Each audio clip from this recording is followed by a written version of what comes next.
My name is Nicholas. 10 years ago, I married the woman of my dreams, calm, collected, and the perfect blend to my own fiery personality. My perfect life took a dark turn when I secured a visa to work in France. My wife, already 3 months pregnant, refused to move in with my mother as I suggested. My mother, ever suspicious, convinced me to let her stay with my wife to ensure her fidelity while I was away. Against my better judgment, but wanting to avoid conflict at home, I agreed. Within months, my phone buzzed with countless accusations from my mother about my wife. Her constant negativity poisoned my mind, making me suspect the woman I loved. Fueled by insecurity, I stopped sending money directly to my wife. Instead, it went to my mother, who would give my wife what she deemed fit. My wife, ever gentle, never complained, but the distance grew wider with each passing day. Then, the unimaginable happened. My wife had severe preeclampsia and had a stillbirth. The grief should have brought us closer, but the manipulative whispers of my family overshadowed the voice of reasoning. They said that my wife caused the stillbirth by sleeping around with other men. Blinded by their lies and my own insecurities about being cheated on, I shut down and refused to speak with her for many months. For 6 months after the stillbirth, she would call, beg and cry, but my heart was as strong as stone. I couldn't bear the thoughts that we lost our baby to her infidelity.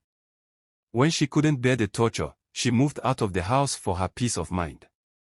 I didn't blink any eyelids on her moving out of the house because I was sure she would return to beg me as usual and I would be vindicated.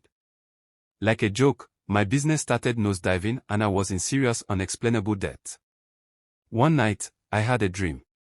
My late father appeared to me, his voice a gentle reproach.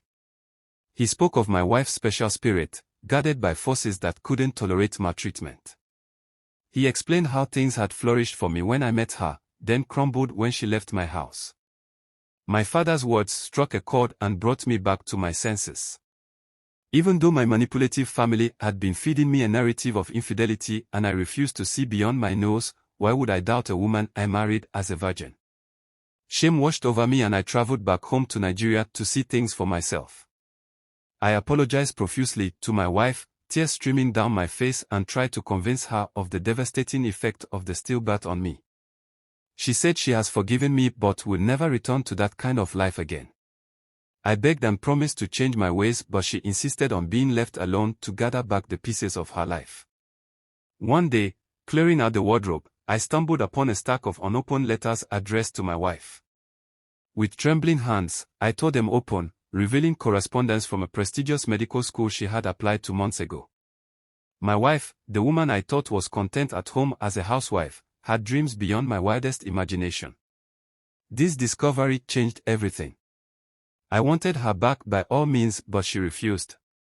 She said she has spent a lot of time in therapy to rebuild herself, discover her purpose and passion, and will not sacrifice it on the altar of another man's ambitions. Her words tore my heart into many pieces and I begged and begged, but she swore never to return back to her vomit. Weeks turned into months, and the silence in the house became deafening. One rainy afternoon, I found myself staring at her empty chair, the faint scent of her perfume a cruel reminder of what I'd lost. It was then the crushing realization hit me that she wasn't coming back. The weight of my actions settled in, a heavy burden I had to carry. She enrolled in medical school with the help of her family and friends and looked more beautiful and happier than I have ever seen her in our years of marriage. Today, my ex-wife is a brilliant doctor living in the United States with her 2 beautiful children and a husband that adores her. I know all this because I catch a glimpse of her success online. Seeing her thrive on the global stage fills me with a bittersweet joy. It serves as a constant reminder of the incredible woman I let go and the path I chose.